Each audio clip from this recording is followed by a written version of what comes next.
हम्म, हमारा topic of discussion है इस लेक्चर में मेमोरी मैनेजमेंट। तो आज हम शुरुआत कर रहे हैं मेमोरी मैनेजमेंट की। अभी तक हम डिस्कस कर चुके हैं process management, operating system types, basic features of operating system, task, CPU scheduling. तो मेमोरी मैनेजमेंट की जब बात आती है तो हम जानते हैं कि जो प्रोग्राम का लो लेवल कोड है आफ्टर ट्रांसलेशन, ओके, तो उसको एग्जीक्यूट करने के लिए अगर वो कोड हमारा एग्जीक्यूट होता है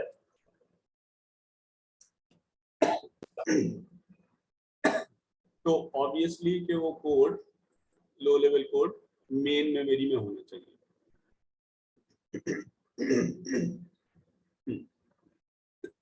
या दूसरी चीज हम जानते हैं कि कोई प्रोग्राम एग्जीक्यूट हो रहा है तो that program must be in main memory.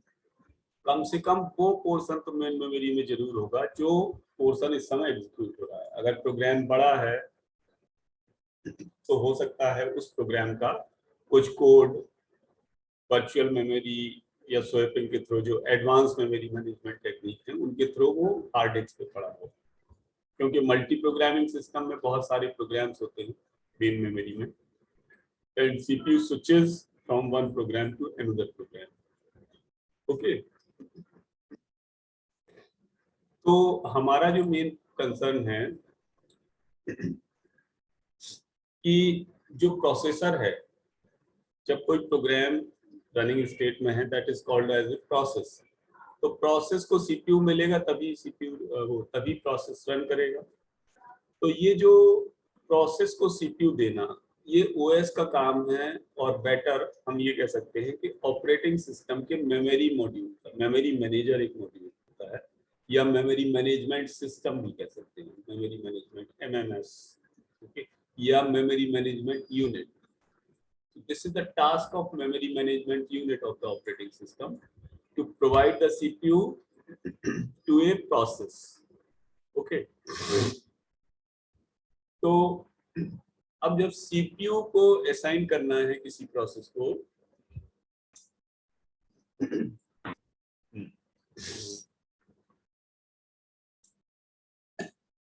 Process को CPU असाइन किया जाना है,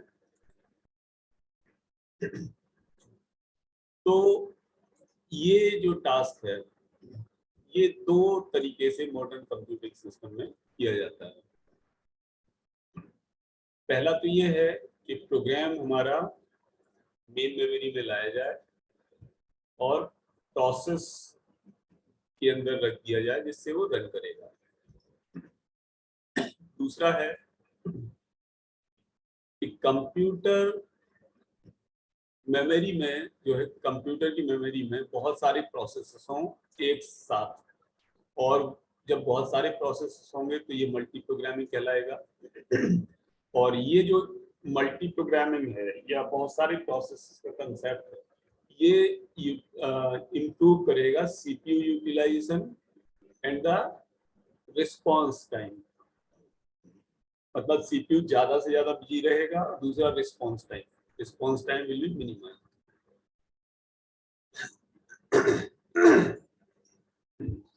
थोड़ा पानी देना। तो operating system and memory management, okay. तो ऑपरेटिंग सिस्टम मेमोरी मैनेजमेंट के रिगार्डिंग क्या क्या एक्टिविटी परफॉर्म करता है, ओके। मतलब हम ये डिस्कस करेंगे कि मेमोरी मैनेजमेंट के लिए ऑपरेटिंग सिस्टम की क्या क्या रिस्पॉन्सिबिलिटीज हैं, किन किन चीजों के लिए रिस्पॉन्सिबल है operating system regarding memory management. तो उसमें से पहला है कि keep track of resources. Resources का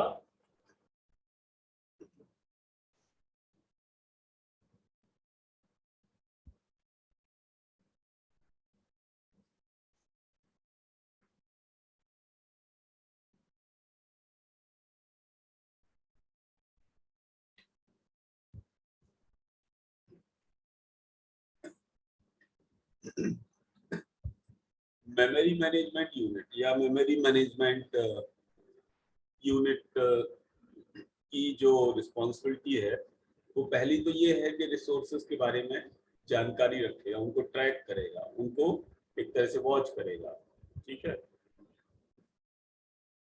दूसरा है कि ये चेक करेगा कि मेमोरी का कौन सा पार्ट यूज हो रहा है वर्तमान में और किस प्रोसेस के द्वारा यूटिलाइज हो रहा है।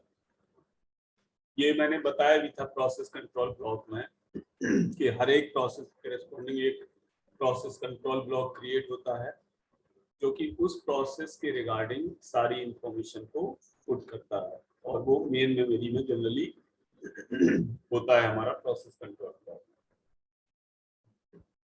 ओके, तो keep track of which part of the memory are currently being used and by whom. Memory का कौन सा पार्ट किसके द्वारा यूज किया जा रहा है। ओके, तीसरा है कि ये डिसाइड करेगा कि कौन सा प्रोसेस मेमोरी में लोड होगा जब मेमोरी फ्री होगी। ओके, ये सीपीयू शेड्यूलिंग में भी हमने पढ़ा है कि different process are waiting. Okay, तो यहाँ पे क्या है कि जब मेमोरी की बात आती है तो different process are waiting for memory to occupy the place. तो मेमोरी मैनेजर डिसाइड करेगा कि कौन सा प्रोसेस मेमोरी में आएगा या लोड होगा जब मेमोरी फ्री होगी, अगर कोई प्रोसेसेस वेट कर रहे हैं क्यू में। नेक्स्ट है इसका टास्क मेमोरी मैनेजर का कि मेमोरी को एलोकेट और डीएलोकेट भी करेगा।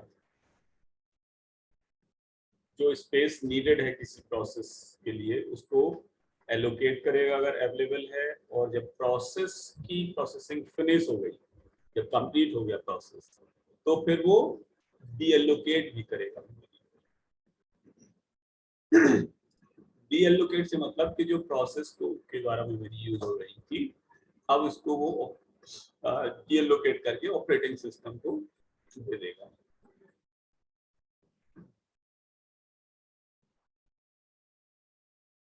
अगर मल्टी प्रोग्रामिंग है तो ये डिसाइड करेगा कि कौन सा प्रोसेस मेमोरी में आएगा,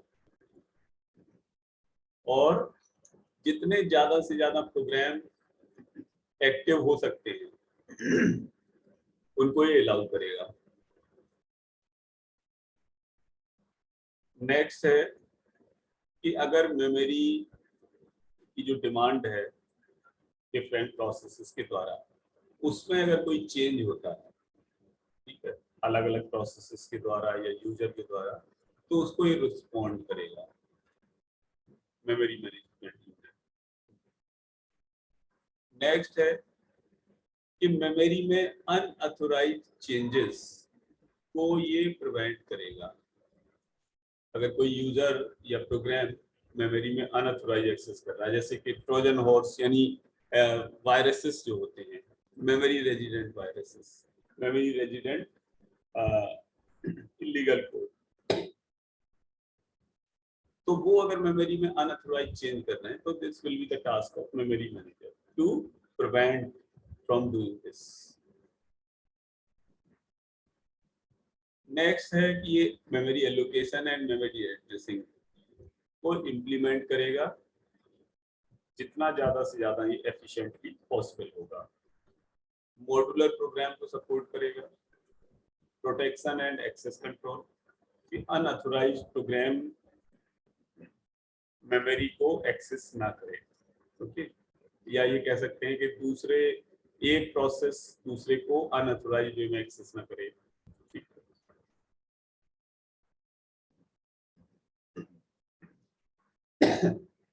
तो अब हमें पढ़ना है मेमोरी मैनेजमेंट पॉलिसीज। जो मेमोरी मैनेजमेंट की डिफरेंट टेक्निक्स होती हैं वो क्या क्या है, वो हमें यहाँ डिस्कस करना है। तो हम क्या है कि ऑपरेटिंग सिस्टम की स्टार्टिंग से लेके अब तक की सारी मेमोरी मैनेजमेंट पॉलिसीज को डिस्कस करेंगे जो कि तुम्हारे सिलेबस में है। तो जो डिफरेंट मेमोरी मैनेजमेंट पॉलिसीज हैं वो ये हैं: single contiguous allocation, partition allocation, relocatable partition,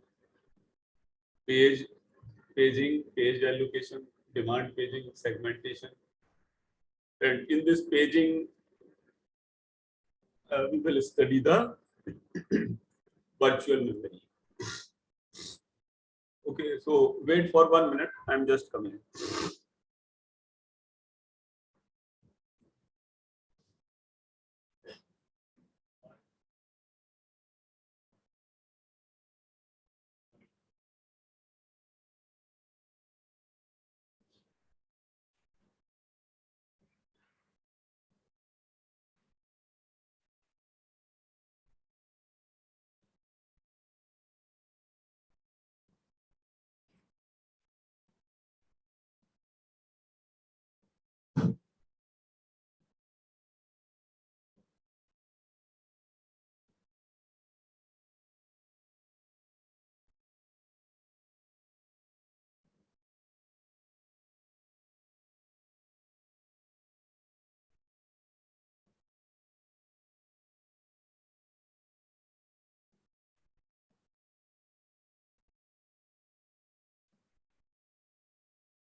Okay, तो जो भी ये टेक्निक्स हैं मेमोरी मैनेजमेंट की, वो 1 बाय 1 हम सारी टेक्निक्स को डिस्कस करेंगे। ओके, तो पहला लेते हैं सिंगल कंटिन्यूअस एलोकेशन।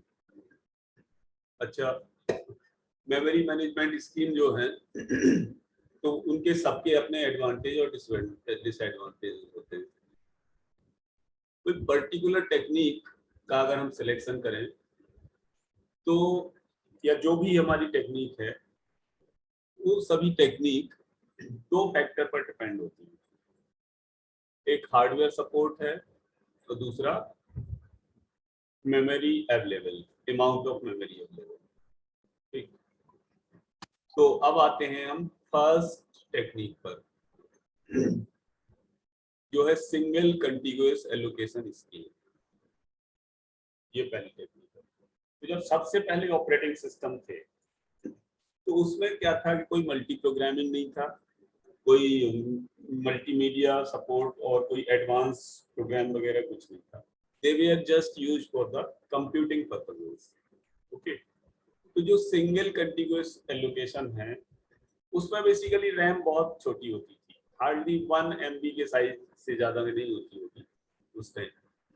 तो उसमें क्या था कि कंप्लीट मेमोरी में केवल एक प्रोग्राम रहता था ऑपरेटिंग सिस्टम के अलावा।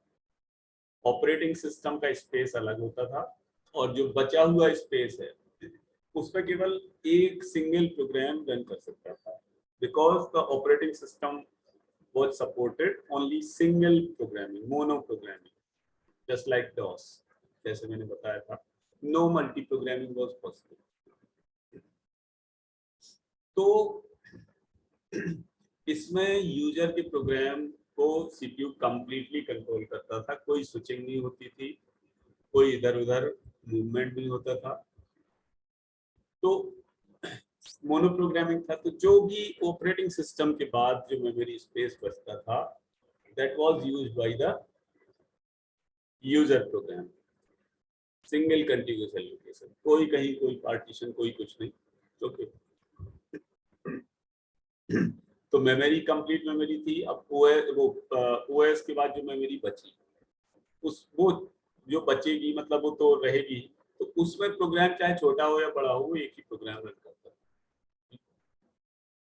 और दूसरी बात कि यूजर का अगर प्रोग्राम मेमोरी से बड़ा है तो that was not able to run. Otherwise advance जब हमारी मेमोरी मैनेजमेंट टेक्निक्स आ गई, जैसे स्वैपिंग या फिर जैसे अभी हम पढ़ेंगे partition relocation, fix partition, relocation partition, बहुत सारी। तो that was the very simple one. तो इसको अगर हम डायग्रामेटिकली समझें तो इस तरह है, ये कंप्लीट मेमोरी है, पहला केस है। इसमें कुछ मेमोरी में जैसे सपोज करो ये टोटल मेमोरी 70K की है, तो 20K में ओएस रिजाइड कर रहा है और जो 50K बचा वो यूजर प्रोग्राम के लिए बचा। अब यूजर प्रोग्राम चाहे वो 2K का हो या 1K का या 10 का या 20 का, 50 तक वो इसी में चलेगा, ठीक है। और यूजर प्रोग्राम जितने में चलेगा वो बाकी मेमोरी बची रह जाएगी, ठीक है। इस तरह कोई जॉब अगर कोई प्रोग्राम है तो वो वेट करता रहेगा मेमोरी में आने के लिए। तो this was the very simple case at the starting of the operating system design. अब नेक्स्ट टेक्निक, हाँ, सिंगल कंटिन्यूअस एलोकेशन स्कीम में क्या है कि इस एडवांटेज इसका यही है कि बहुत सिंपल थी इम्प्लीमेंटेशन के लिए, और डिसएडवांटेज ये है कि जब इसमें कहीं कुछ मल्टी प्रोग्रामिंग नहीं थी तो this was supporting uniprogramming, यानी एक प्रोग्राम एक बार में। तो because of this uniprogramming के मेमोरी वेस्टेज भी था। वेस्टेज मतलब चाहे प्रोग्राम छोटा हो या बड़ा हो, बाकी मेमोरी खाली बनी रहती। तो इस चक्कर में टाइम का भी वेस्टेज होता था। अगर कोई इनपुट आउटपुट ऑपरेशन चल रहा होता था तो सीपीयू को वेट करना पड़ता था जब तक इनपुट आउटपुट ऑपरेशन फिनिश ना हो जाए। आज के टाइम में इनपुट आउटपुट ऑपरेशन के लिए सीपीयू को वेट नहीं करना होता है, उसके लिए अलग से प्रोसेसर्स होते हैं, डीएमए या इनपुट आउटपुट प्रोसेसर बोलते हैं, जो कि हम नेक्स्ट सेम में कंप्यूटर आर्किटेक्चर में पढ़ेंगे इसके बाद।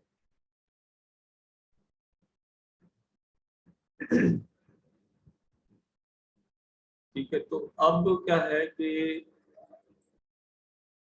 हम आते हैं दूसरी स्कीम पर, वो है पार्टीशन्ड एलोकेशन स्कीम। ठीक है, तो इसको पढ़ लो, पार्टीशन्ड एलोकेशन स्कीम को।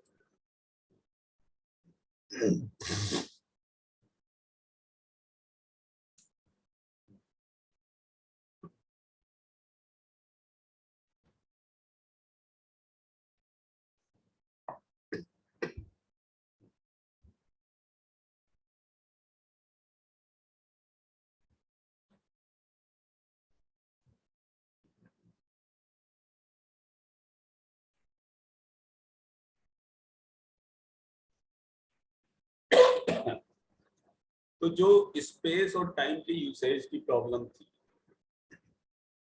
ठीक है, पिछले मेमोरी मैनेजमेंट टेक्निक, तो डिजाइनर ने क्या किया, साइंटिस्ट ने, कि मेमोरी को थोड़ा एडवांस टेक्निक इम्प्लीमेंट की मेमोरी मैनेजमेंट की, जिसमें मेमोरी को अलग अलग पार्टीशन में डिवाइड किया गया, मतलब बहुत सारे पार्टीशन में डिवाइड किया गया, जिससे कि अलग अलग यूजर के प्रोग्राम उसमें रन हो सके, या हम ये कह सकते हैं कि बहुत सारे प्रोग्राम रन हो सके एक साथ।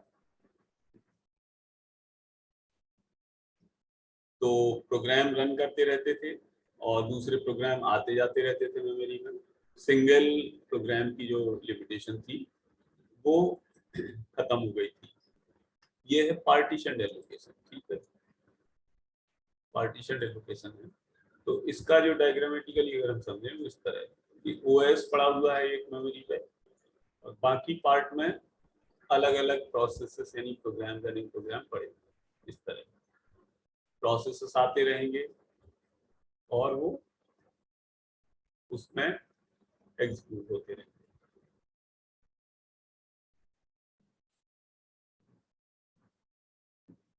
तो अब जब मल्टी पार्टीशन का कंसेप्ट आया तो इसका मतलब मल्टी प्रोग्रामिंग, ठीक है, मतलब कि बहुत सारे प्रोसेसेस मेमोरी में एक साथ, ओके,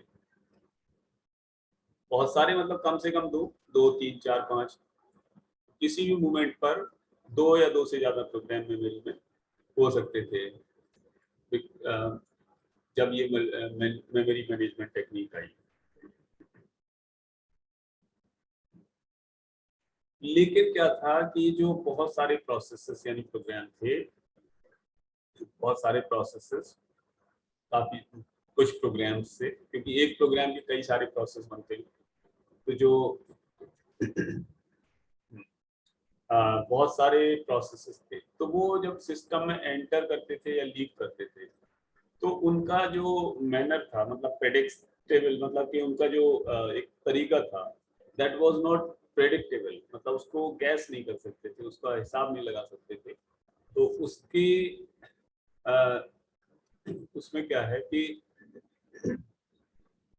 मेमोरी के ब्लॉक्स एलोकेट होते थे इन प्रोसेसेस के लिए, अलग अलग ब्लॉक, क्योंकि पार्टीशन की बात कर रहे हैं ना, दे वर द लॉजिकल पार्टीशन।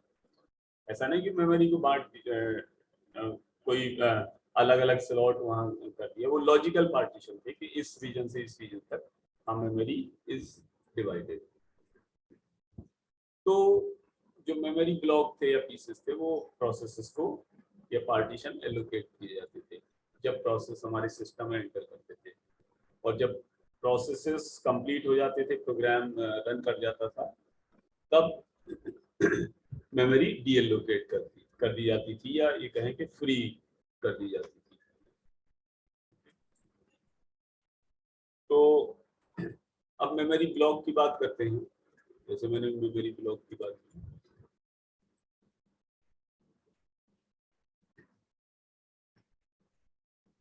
तो किसी मोमेंट पर जो कंप्यूटर की मेमोरी है, वो पूरी की पूरी मेमोरी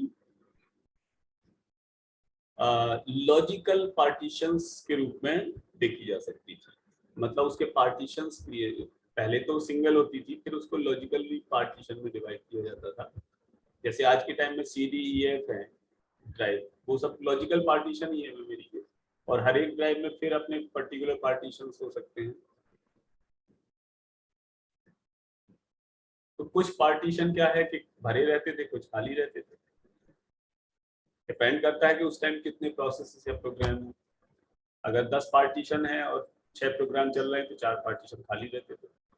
अगर 10 पार्टीशन है और 15-20 प्रोग्राम है, तो प्रोग्राम बाकी जो है वेट करते रहते थे कि पहले वाले प्रोग्राम मेमोरी से बाहर हो, यानी एग्जीक्यूशन फिनिश हो, और नए प्रोग्राम उसमें एलोकेट हो या एंटर करें। तो मल्टीपल पार्टीशन स्कीम का इस तरह था।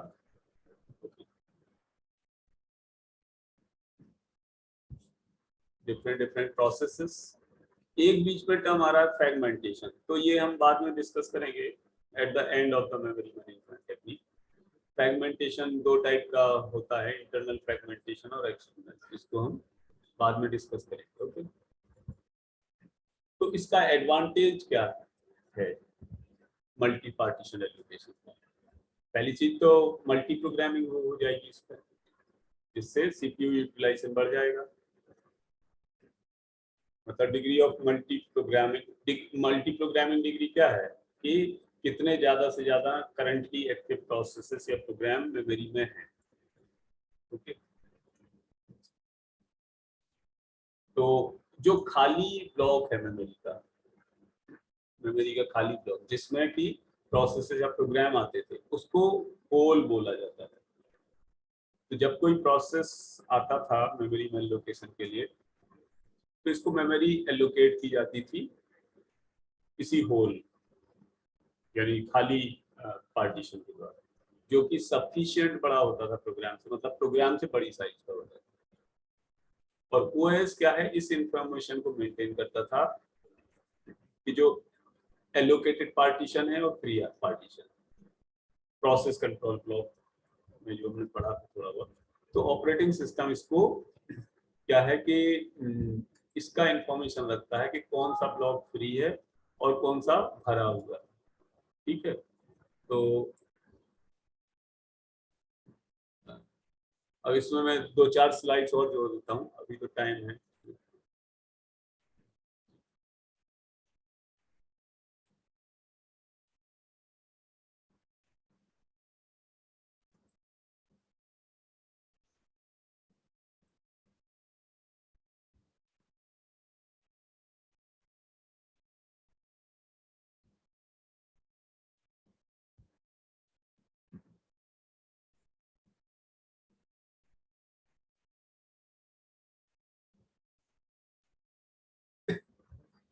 तो जो ये पार्टीशन एलोकेशन है, जैसे अब तुम सोच रहे हो कि पार्टीशन है तो वो किस तरह के होंगे, तो इसको ये जो पार्टीशन एलोकेशन टाइप यानी स्कीम है, ये 2 टाइप के पार्टीशन होते थे। पहले तो फिक्स्ड पार्टीशन एलोकेशन था और दूसरा था variable partition allocation. Fixed partition का मतलब ये था कि जो पार्टीशन बन गए वो फिक्स हो गए, वो उनकी साइज कुछ भी हो, ठीक है, वो परमानेंटली फिक्स हो गए, they can not be destroyed. और दूसरे थे वेरिएबल पार्टीशन, जो कि प्रोग्राम के आने के हिसाब से क्रिएट और डिस्ट्रॉय होते थे। तो सबसे पहले हम बात करते हैं फिक्स्ड पार्टीशन। ठीक है, तो कितने पार्टीशन होंगे और किस साइज के होंगे फिक्स्ड पार्टीशन में, ये ऑपरेटर के द्वारा सिस्टम स्टार्टअप के टाइम डिसाइड किया जाता था, क्योंकि उस टाइम सिस्टम बहुत ओल्ड थे। ओके, ऐसे सोफिस्टिकेटेड कंप्यूटर सिस्टम नहीं थे, तो जो ऑपरेटर होता था वही कंप्यूटर रन कराता था, वही प्रोग्रामर भी जनरली होता था।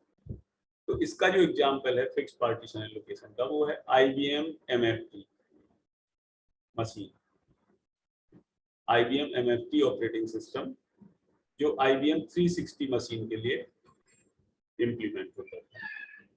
तब ये जो OS था IBM MFT OS, तो फिक्स्ड पार्टीशन एलोकेशन इम्प्लीमेंट करता था। तो फिक्स्ड पार्टीशन एलोकेशन में ये है हमारा, यू कैन सी कि ये कंप्लीट मेमोरी है। अब पार्टीशन की साइज फिक्स है, जैसे ये वाला है कि 10K का है, 20 का है, 10, 10, 20, 20 में OS पड़ा हुआ है। एक पार्टीशन या एक मेमोरी का सर्टेन पार्ट तो ऑपरेटिंग सिस्टम के लिए यूज होगा ही होगा। तो अब इसमें सपोज करो कि 3 जॉब या 3 प्रोग्राम रन कर रहे हैं और ये 10K का फ्री है। किसी दूसरे मोमेंट पर ये फ्री हो जाएगा, ये जॉब कंप्लीट हो जाएगा तो ये फ्री हो जाएगा। जॉब 2 अभी भी चल रहा है, तीसरा कंप्लीट हो गया, ये फ्री हो गया, इस तरह। ठीक है, तो ये जो पार्टीशन थे, जैसे सपोज ये है सिचुएशन, तो इसमें क्या था कि जो पार्टीशन की साइज है उससे बड़ी साइज का प्रोग्राम रन नहीं कराया जा सकता था। That was the problem. Okay, तो पार्टीशन एलोकेशन जो फीचर है वो एक बार पढ़ लो। ठीक है, 10 मिनट का टाइम है अपने पास। Feature you can study. कोई भी प्रोसेस जिसकी साइज पार्टीशन के साइज से कम होती थी, वो उस पर पार्टीशन में लोड हो सकता था। अगर सारे पार्टीशन फुल हो जाते थे तो ऑपरेटिंग सिस्टम क्या है कि किसी प्रोसेस को स्वैप कर देता था मेमोरी से हार्ड डिस्क पर। उसके लिए ओवरले टेक्निक यूज होती थी, that was the swapping technique. अगर कोई प्रोग्राम जो है पार्टीशन में फिट नहीं हो रहा है तो प्रोग्रामर को ओवरले कंसेप्ट के साथ प्रोग्राम डिजाइन करना होता था। अब overlay is beyond your syllabus actually, time मिलेगा वी विल डिस्कस इट। तो that was the partitioned allocation. ठीक है, उसके बाद इसमें क्या प्रॉब्लम क्या थी fixed partition allocation. Partition allocation में हम फिक्स्ड पार्टीशन एलोकेशन डिस्कस कर रहे हैं, अभी तो वेरिएबल पार्टीशन एलोकेशन है। तो इसमें मेन मेमोरी का जो यूज था वो इनएफिशिएंट था।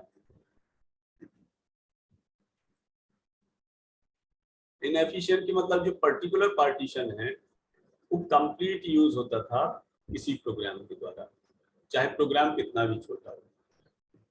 तो because of this internal fragmentation problem arise होती थी। Internal fragmentation, later I will describe कि what is the fragmentation. Suppose करो कि जैसे 4K का जॉब है, प्रोग्राम है यहाँ पे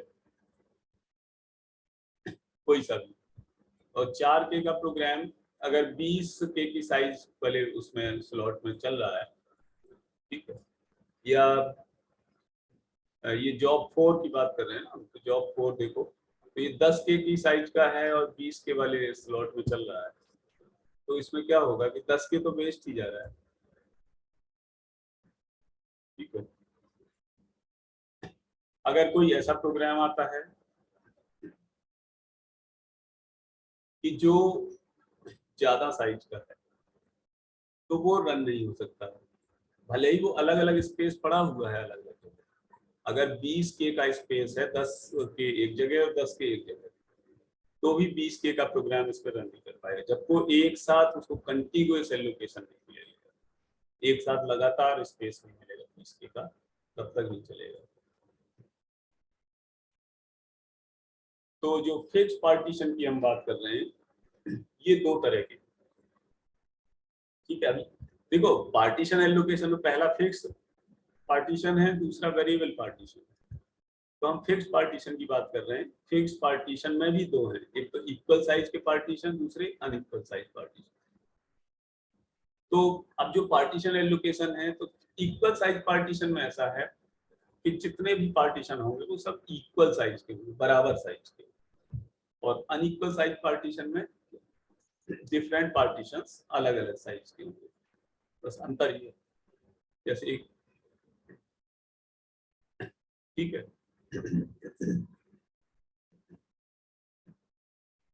तो जो अनइक्वल साइज के पार्टीशन है, उसमें अगर किसी प्रोसेस को असाइन करना है, तो ओएस कैसे डिसाइड करेगा? ओएस क्या है कि हर एक पार्टीशन के करस्पॉन्डिंग एक क्यू जनरेट करेगा। तो कमिंग प्रोसेसेस उस क्यू में पुट होंगे और उनको पार्टीशन एलोकेट होगा। जैसे ये एग्जांपल, अभी हम पार्टीशन एलोकेशन की बात कर रहे थे, तो फिक्स पार्टीशन पहला पार्ट हम डिस्कस कर रहे थे, दूसरा डायनेमिक पार्टीशन, वेरिएबल पार्टीशन हम डिस्कस करेंगे। ओके, तो इसमें जो पहला पार्ट है फिक्स पार्टीशन, मतलब पार्टीशन की साइज फिक्स कर दी गई है। अब फिक्स पार्टीशन में दो टाइप हैं, इक्वल साइज और अनइक्वल साइज। तो इक्वल साइज में तो ऐसा है कि मेमोरी में है और सारे पार्टीशन सेम साइज के, इक्वल साइज मतलब बराबर साइज। और दूसरा जो वेरिएबल मतलब अनइक्वल साइज पार्टीशन है, वो इस तरह है कि अलग अलग पार्टीशन अलग अलग साइज के मिलेंगे, इस तरह। तो जो ये अनइक्वल साइज पार्टीशन है, जैसे ये वाला, तो इसमें हर एक पार्टीशन के करस्पॉन्डिंग अलग अलग क्यू ऑपरेटिंग सिस्टम जनरेट करेगा। कि अगर एक से ज्यादा प्रोसेसेस किसी पार्टीशन में एंटर करने वाले, तो क्यू में आएंगे और क्यू के हिसाब से उस पार्टीशन में जाएंगे। अब दूसरा है डायनेमिक पार्टीशन, ठीक है। हम डिस्कस कर रहे हैं पार्टीशनिंग एलोकेशन, जिसमें पहला था हमारा फिक्स पार्टीशन, दूसरा डायनेमिक पार्टीशन या वेरिएबल पार्टीशन। फिक्स पार्टीशन में इक्वल साइज अनइक्वल साइज। तो डायनेमिक पार्टीशनिंग या वेरिएबल पार्टीशन एलोकेशन में क्या है, तो इसमें क्या है कि पार्टीशन पहले से फिक्स नहीं है। जैसे जैसे हमारे सारे पार्टीशन क्या है कि अलग अलग साइज के होंगे, या हो सकता है कोई कंसीक्वेंस या कोई कॉन्सिडेंस हो कि दो पार्टीशन सेम साइज के हो सकते हैं। तो जैसे जैसे प्रोग्राम आएंगे, वो क्या है मेमोरी में स्पेस लेते जाएंगे और उतना पार्टीशन डायनेमिकली क्रिएट होता जाएगा, ठीक है। मतलब प्रोग्राम के मेमोरी में आने से पहले मेमोरी का कोई डिवीजन नहीं था, और प्रोग्राम मेमोरी में आते जाएंगे उतनी साइज का पार्टीशन क्रिएट होता जाएगा, और क्रिएट हो जाएगा तो वो उस ड्यूरेशन के लिए वो फिक्स हो जाएगा फिर जब दोबारा से अगर हम सिस्टम शट डाउन करके फिर पार्टीशनिंग वाला सॉफ्टवेयर चलाएंगे, तब फिर प्रोग्राम जब आएंगे तो फिर नए तरीके से पार्टीशन स्टार्ट होंगे। तो जैसे जैसे प्रोग्राम आएंगे वो पार्टीशन करता जाएगा। तो इसमें से कोई पहले से डिसाइडेड पार्टीशनिंग नहीं होगा मेमोरी का, और किसी प्रोग्राम को जितनी मेमोरी चाहिए उतनी मेमोरी ये एलोकेट कर देगा, उतने का पार्टीशन क्रिएट कर देगा। तो इसको हम एक एग्जांपल से देख सकते हैं। किसी प्रोसेस को जितनी मेमोरी चाहिए उतनी मेमोरी उसको मिल जाती थी। तो प्रोसेसेस क्या है, लगातार एरिया में लोड होते जाएंगे जब तक मेमोरी हमारी फिल नहीं होती जाएगी, जब तक कि या फिर कि जब तक इतना कम स्पेस बचेगा कि उससे कोई प्रोग्राम रन नहीं हो सकता। अब ये 3 मिनट बाद प्रोग्राम बंद हो जाएगा, 2.5 मिनट बाद, तो अपना लेक्चर तो कंप्लीट हो जाएगा, लेकिन अटेंडेंस के लिए तुम्हें फिर से जोड़ना पड़ेगा। तो वेरिएबल पार्टीशनिंग का एग्जांपल ऐसे लेते हैं कि सपोज करो कि टोटल सिस्टम में 64 MB मेन मेमोरी है, ओके, और OS के द्वारा जो नीडेड मेमोरी है वो 8 MB है। इस तरह ये हमारी मेमोरी है, OS 8 MB मेमोरी ले रहा है, तो बची 56। तो अब देखो 56 में कोई 20 MB का प्रोग्राम आया, 20 M का या K का, तो जो मेमोरी है ओवरऑल उसमें 20 का पार्टीशन बन गया, 36 बची गई। इसके बाद कोई और प्रोग्राम आया 20 के बाद 14 का, तो जो 36 बची थी उसमें से 14 यहाँ यूज हो गई और 22 का खाली बना रहा। फिर और कोई प्रोग्राम आया 18 का, तो ये यूज हो गया, फिर 4 M बची रही। इसका मतलब ये पार्टीशन इसके लगातार बनते जा रहे हैं या फिक्स होते जा रहे हैं, पार्टीशन बनते जा रहे हैं या फिक्स होते जा रहे हैं। तो ये पार्टीशन परमानेंट हो जाएंगे जब तक कि सिस्टम को दोबारा रिमूव करके और फिर से प्रोसेस नहीं किया जाएगा। अब नेक्स्ट डायग्राम हम देखते हैं ये कि सपोज करो 14 M का प्रोग्राम मेमोरी से फिनिश हो गया, चला गया, कंप्लीट हो गया। तो जब ये कंप्लीट हो गया 14 M का प्रोग्राम मेमोरी से, तो ये पार्टीशन बना रह जाएगा। अब ये प्रोग्राम मतलब ये पार्टीशन 14 का ही बना रहेगा, ज्यादा छोटा या बड़ा ये नहीं हो सकता। जब भी ये कोई प्रोग्राम आएगा तो इसमें 14 से कम या 14 तक का आएगा तो इसमें चलेगा। तो अब सपोज जैसे प्रीवियस डायग्राम ये था, प्रोसेस 1 2 3 था जिसमें अलग अलग पार्टीशन बन रहे थे। तो इसमें क्या है कि जो 14 M का पार्टीशन है, इसमें अब ये प्रोसेस फिनिश हो गया, प्रोसेस फिनिश हो गया तो ये खाली हो गया। अब सपोज करो नेक्स्ट कोई प्रोसेस आया 8 M का, तो वो इसमें इस तरह आ जाएगा कि वो 8 M का पार्टीशन बन गया, 6 खाली रह गया। फिर कोई और प्रोसेस आया सपोज करो, जैसे अब ये है, ठीक है, ये वाला फिनिश हो गया 20 का, ये 20 M का, तो ये खाली हो गया। इधर 8 का वर्क कर रहा है, 6 खाली है, इधर 18 का वर्क कर रहा है, 4 खाली है। अब कोई और प्रोसेस आया 14 का, तो इस 20 को फिर फर्दर डिवाइड कर देगा,